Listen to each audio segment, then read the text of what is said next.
నామలో వీడియో చూస్తున్నాను. మీ అందరికీ నా హృదయపు వందనాలు తెలియజేస్తున్నాను. ఫస్ట్ నుంచి లాస్ట్ వరకు ఈ వీడియో మీరు చూడండి. గొప్ప దీవెనలు, గొప్ప ఆశీర్వాదాలు మీ కుటుంబాలకు దేవుడు పంపించబోతున్నాడు.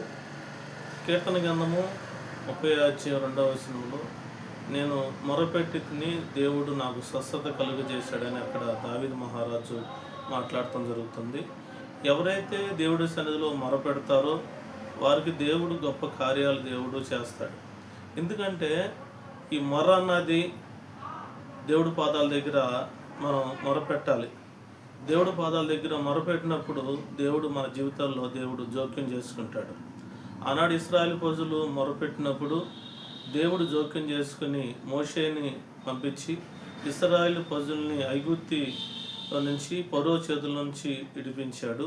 ఈరోజు నువ్వు మొరపెడతాం అలవాటు చేసుకుంటే మొర్ర దేవుడి సన్నిధికి చేరేంత వరకు నువ్వు మొరపెడితే నిశ్చయంగా దేవుడు గొప్ప కార్యాలు చేయటమే కాకుండా దేవుడు దిగివచ్చి ఆ మొరకే దేవుడు జవాబు అయిపోతున్నాడు.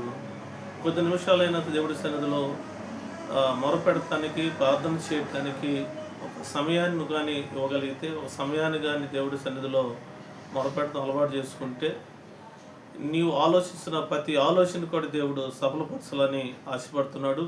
వీడియో చూస్తున్న నీవు ఈ మాటల ద్వారా ధైర్యం తెచ్చుకో.